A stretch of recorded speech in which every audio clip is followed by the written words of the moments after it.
Yo, what's up guys? It's Noah here, and in today's video, going to be breaking down the NBA slate on Draftkings for Thursday, October the 27th. Smaller slate for this Thursday, 4 games tonight, but we're going to go game by game, guys. We're going to talk through each one of these 4 games, kind of break down each game, give my thoughts, what stands out to me, taking a first look at the slate on Wednesday night. But before we do get started with the breakdown, if you guys enjoy these DFS videos, as always, please hit that like button down below. Hit that subscribe button if you have not yet. Also, check out the sponsor of the video, PrizePicks. PrizePicks, a player prop-based DFS site. Very simple, very easy to use. You're just taking more or less on a player's projection. That's it. You just find some projections that you like. PrizePicks offers a ton of sports: NFL, MLB, NBA, obviously, PGA, any sport imaginable. They got the damn Australian Basketball League on PrizePicks that you can, bet on. Soccer, NHL, they got everything. You're just taking more or less on a player's projection. You have to make at least 2 picks, but you can make up to 5 picks. You can win up to 10x your money on PrizePicks.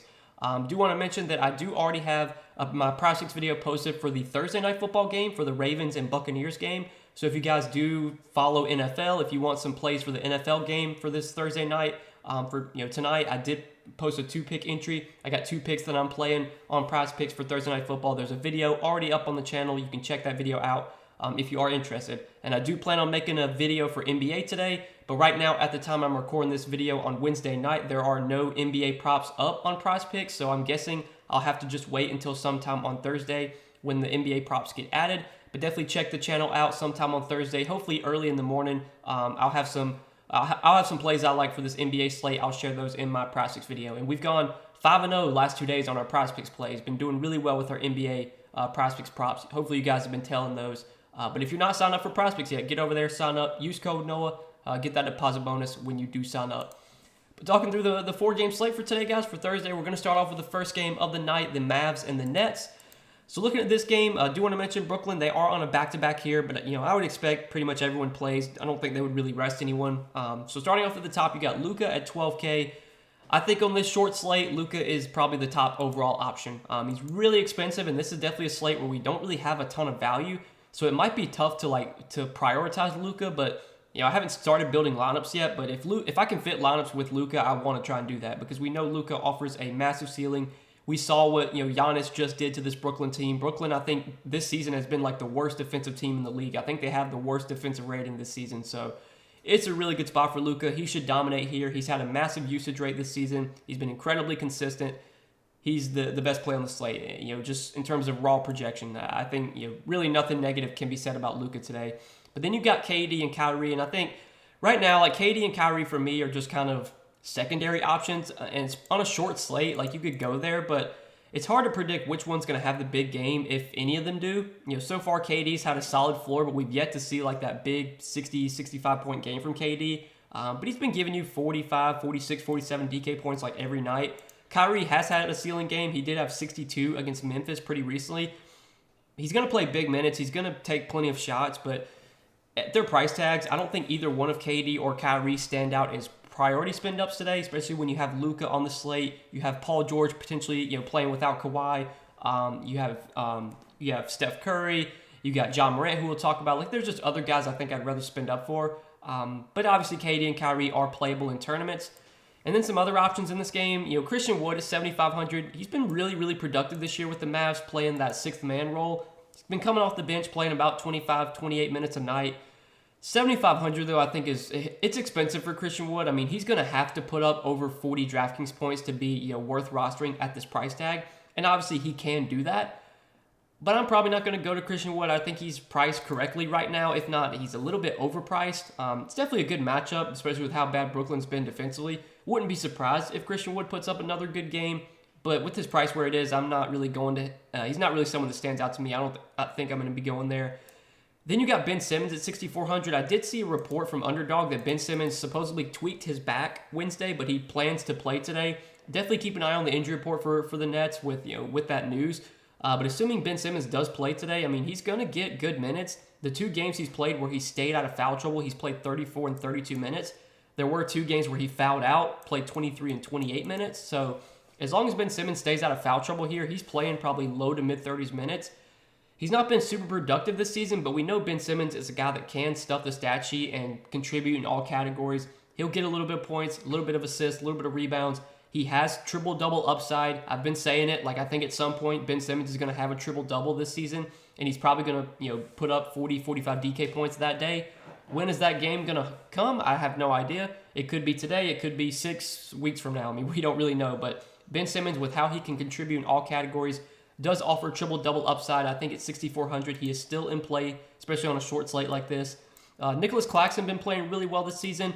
Obviously, last game, disappointing. And, of course, I didn't play Nicholas Claxton in my DraftKings lineup, but I played him over on Yahoo. And, obviously, he had his worst game of the season. I finally played Claxton, and he has his worst game of the season. 23 minutes, 18 DraftKings points.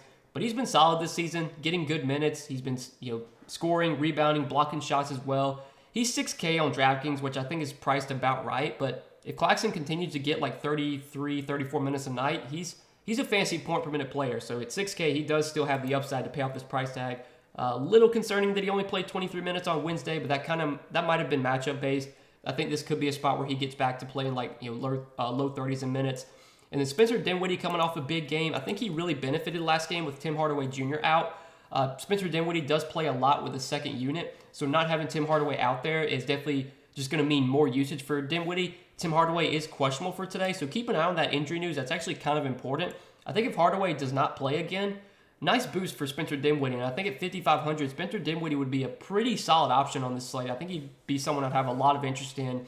If Tim Hardaway plays, then Dinwiddie's just kind of like an okay option. But I think his role would really, his outlook, I would say, would really boost if Tim Hardaway sits. And then if Tim Hardaway plays, I'm not really looking at him at his price tag. Royce O'Neal, going to play like 36 minutes and probably score 20 DraftKings points. But if you want to go there for value, I don't hate it. Like I said, there's not really much value on the slate. Royce O'Neal, he's better. He's like a better version of PJ Tucker. So he's playable on a short slate like this. Dorian Finney-Smith is kind of like a worse version of Royce O'Neal. Going to play 35, 36 minutes and probably score like 20 DraftKings points. But at 4,500, if you need the value, you're getting the minutes from Dorian Finney-Smith. They're going to want his defense against KD and Kyrie. So he's a playable value. And that's probably it for this game. Like, nothing else really stands out here. So let's move on to the next game, talk about the Clippers and the Thunder. So we got Paul George currently listed as questionable, but I think Paul George is expected to play. There was a report earlier that suggested he was likely to play. So I'm leaning towards PG playing here. And PG should definitely have a big role today without Kawhi Leonard. Kawhi, I believe, is out for the next 2 games. So without Kawhi, we should see a lot of usage for Paul George. He should play big minutes as long as the game stays close. OKC did beat the Clippers in their last meeting. Hopefully OKC keeps this game close today. If this game stays close, we're getting 36, 38 minutes from Paul George. He's going to have a big usage rate. I think at 9,400, he's firmly in play today. I don't have an issue with him. I think SGA looks like a really good option as well. SGA is probably like my second or third favorite stud on the slate behind Luka and maybe behind Ja Morant as well. SGA coming off a big game, obviously in the same matchup, put up 63 DraftKings points in 37 minutes. Ran pretty good with the 3 blocks and 3 steals. Obviously, you can't expect him to get 3 blocks and 3 steals every game, but his usage is going to be high while Josh Giddey's out. Josh Giddey's once again out for today. You've seen SGA take 20-plus shot attempts in every game this season. Been getting some assists as well, getting some rebounds. 9,300, like his price tag went up a little bit, but you could argue that he's still a little bit too cheap. SGA is going to have a really big role as long as the Thunder keep this game close, which if they do, probably going to be because of SGA. Like he's going to be one of the reasons why. So I think SGA looks like a really good option today. Zubac at 6,500, I'm a little bit indifferent on. Zubac did just crush in this matchup, 45 DraftKings points in 35 minutes. The big thing with Zubac, though, is the minutes. Like, we just don't know how many minutes he's really ever going to play. He's played 35 twice this season. He's also played 21 and 24. If he plays 35 minutes, he's probably going to do really well. If he plays 21 minutes, you're fucked if you roster him. So the minutes are kind of like really the big question. Given that he played 35 minutes in this same matchup, like I have to think he's getting close to 30 minutes again, if not low 30s. The Thunder do give up a lot of fantasy points to centers. They're one of the worst defensive teams in the league against the center position, so I think it's a really good matchup for Zubac. His price tag went up enough that I don't think he's like a standout play today, but he's got the upside if the minutes are there. And obviously, given the minutes were there last game in this same matchup, you would think the minutes are going to be there again. I think his outlook wouldn't look like a lot of these Clippers guys are not going to look as appealing if Paul George plays, but if Paul George is out again, then yeah, Zubac, all these guys will definitely get a boost. But Lou Dort at 5,700, he's just like an okay option. With SGA playing last game, Lou Dort didn't do that well. I had a lot of interest in Dort last slate, but that was before SGA got ruled in. With SGA playing, SGA is really going to dominate the usage. I don't think Lou Dort's going to have that big of a role. He's going to play good minutes. They probably want his defense out there to potentially guard Paul George, but yeah, I'm not that excited about Lou Dort today. Trey Mann had a huge game last game. Thought he was going to be he was expected to be a pretty popular play last slate. That was before SGA wound up playing. Once SGA got ruled in, pretty much everyone, including myself, got off of Trey Mann. And of course, Trey Mann had a huge game, 40 DraftKings points in 36 minutes. He took 24 shots that game, which was really weird. I mean, I did not expect that type of volume for Trey Mann. He's pretty much a scoring-dependent player, especially when SGA is healthy, just because when Shea's on the floor, Shea's going to be the guy handling the ball, getting a lot of the assists. But Trey Mann, if he can get hot like he did last game, I mean, he's got opportunity. He's going to be pretty much the second guy on offense without Giddey. So I don't want to say Trey Mann's out of play, but I'm not I would temper expectations. I would definitely not expect another 40-point game from him. But he's going to have some opportunity without Giddey. He's still playable, I think. And like the rest of these guys, the rest of these Clippers guys, for me, I think they're only viable if Paul George sits. If Paul George plays, Norman Powell, I played him last slate. I'm sure a lot of you guys did as well. He looked like the worst NBA player I've ever seen. I watched a lot of that Clippers game last game, and Norman Powell was just, oh my God, he looked so bad. He was airballing threes. He was sloppy turnovers. There was one time he had a clear, it was a fast break. He had an easy layup, and he fucking, he ran the dude over, and it was a charge against him. The dude's just not look good this season. He shot the ball terribly.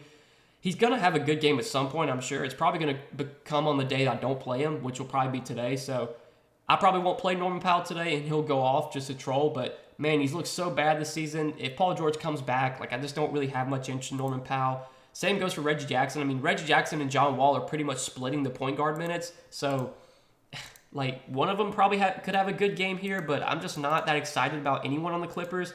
They're just a really deep team. They have a lot of guys that they can play. They're going to run a 10-man, potentially an 11-man rotation. They're just not a team that I love to roster guys from. Even when they're shorthanded, I always have I'm always pessimistic and just a little bit hesitant to go to these guys.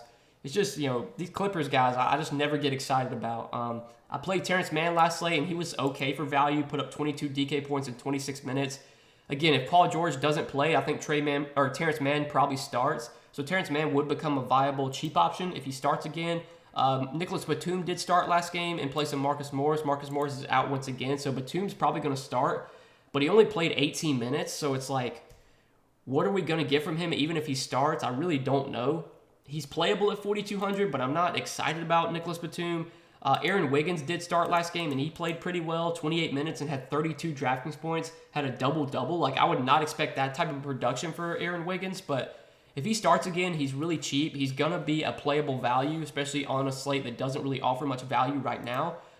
But that's probably it for this game. I really don't see much else I'm liking. I know Kendrick Williams was okay last game. He played 25 minutes, had 23 DK points, but these Thunder guys, I'm just, this is a game that, man, I don't really get excited about, especially if Paul George plays, just because both these teams are going to run deep rotations. They're going to spread out the minutes. Outside of the stars, Paul George and SGA, there's not a lot of guys that I'm very confident in this game. Now, obviously, if Paul George gets ruled out, we're going to have to look to some of these Clippers, but hopefully Paul George just plays because I really don't want to play any of these guys after what I saw last game. They're going to really spread out the minutes, and it's just a tough situation to really get excited about.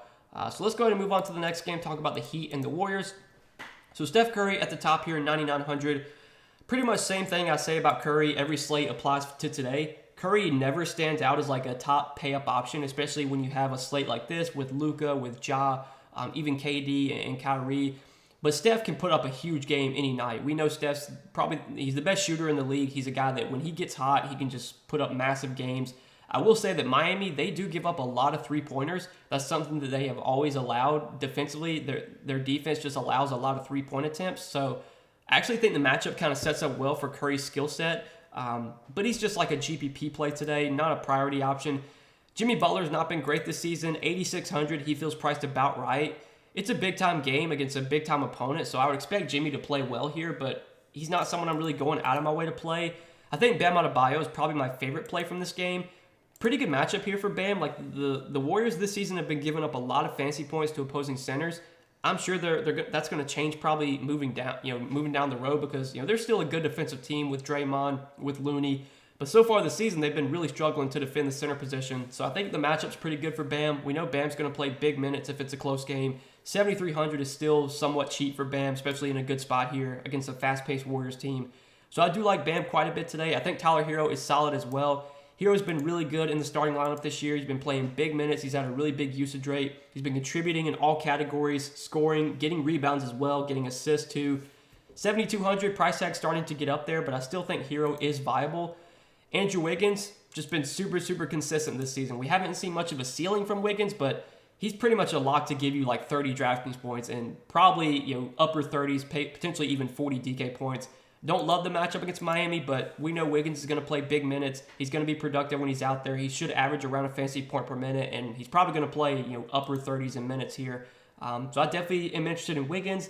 And then like Jordan Poole, just kind of an okay option. Again, Miami does allow a lot of three-point attempts, so I think that does set up well for a guy like Jordan Poole. Obviously, Klay Thompson should benefit in this matchup too, but Klay Thompson on a minutes limit right now, so hard to get excited about Klay. Draymond's on a minutes limit as well, but his minutes haven't been like as strict. He did get up to 29 minutes last game, and that was in a blowout. He was on pace to play over 30 minutes had the game stayed close. Draymond's starting to be more productive. Like he did have 35 DK points in 29 minutes. That game against Denver, he had 38 DK points in 27 minutes. We know Draymond can contribute in all categories, kind of similar to Ben Simmons.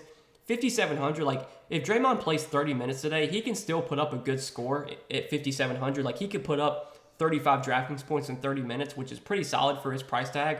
So even though Draymond's not playing like huge minutes right now, I still think at 5,700 he's in play on a short slate like this. Kyle Lowry's been pretty inconsistent this season. He's shown somewhat of a ceiling. Like he did have a 40-point game against Boston, but I'm not that excited about Lowry here. I just think he's kind of like an okay play. That's really it from this game. Like nothing else really stands out to me. There's really no value plays I'm liking from this one.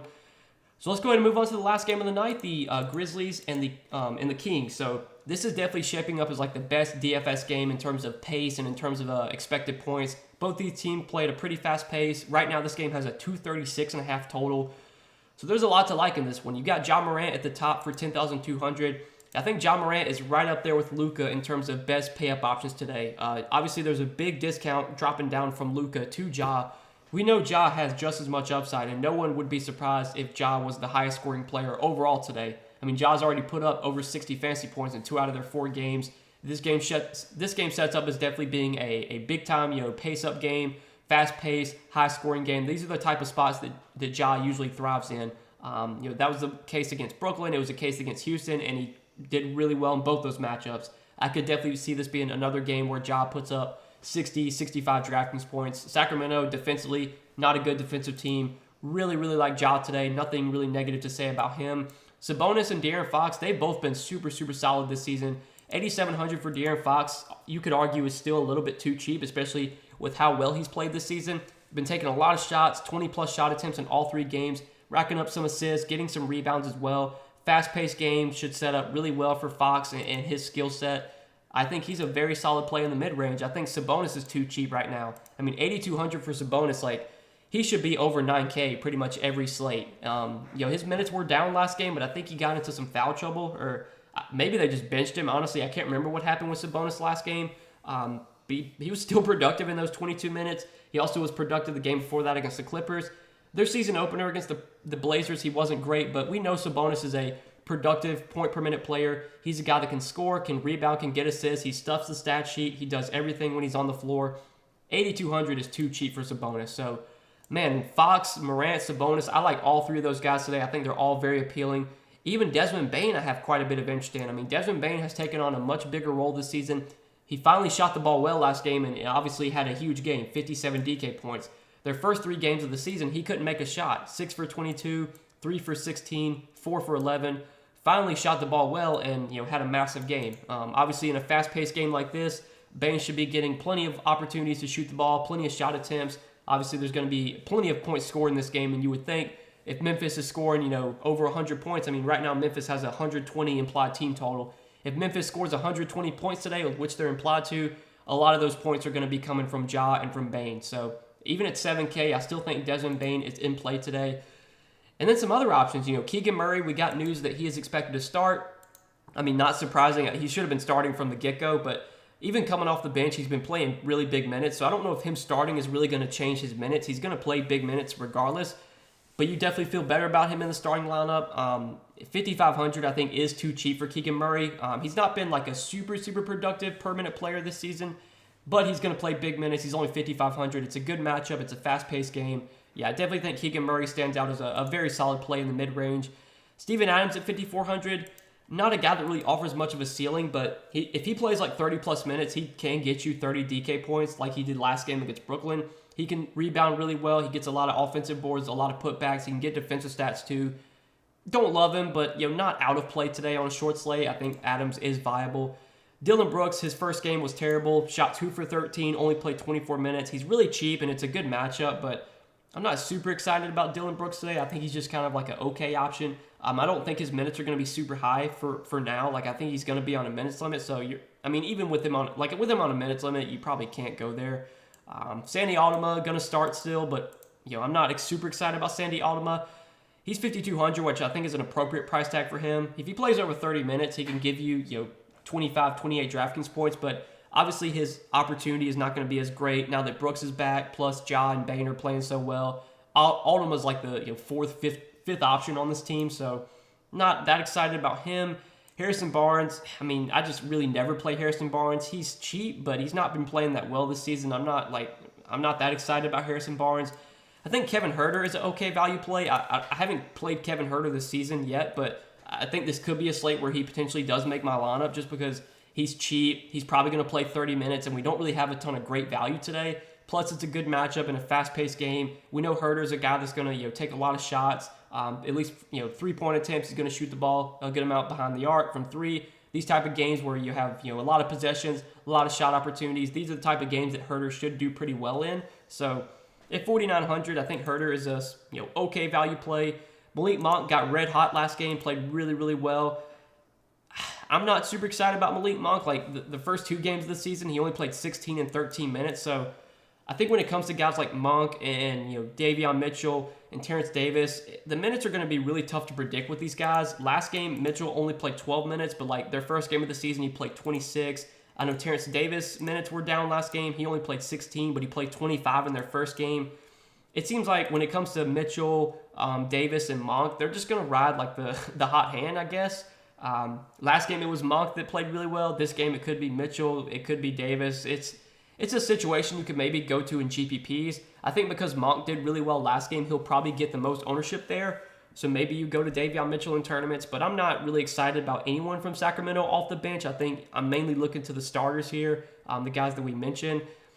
And that's really it from this game. Nothing else really stands out here. So that pretty much does it, guys, for this 4-game slate for Thursday night. I hope you guys enjoyed this video. As always, I appreciate you watching. Hit that like button if you guys did enjoy. Hit that subscribe button if you have not yet. Check out PrizePicks as well, sponsor of the video. Sign up for PrizePicks. Use promo code NOAH. You'll get your first deposit match up to $100 when you do sign up with my promo code. And also, if you guys enjoy these YouTube videos and you want more content from me, I do provide additional content over on Patreon. I give out more DFS content, so player pools, core plays for Draftkings and for Yahoo, those are provided on Patreon. Also, I have a Discord chat that's available for Patreon members, and I give out PrizePicks plays as well. A ton of stuff goes up over there. Check it out. Link down below in the description if you are interested. But as always, guys, good luck tonight on this short 4-game slate. Hope you guys enjoy this video. Wish you the best of luck. We'll see you in the next one.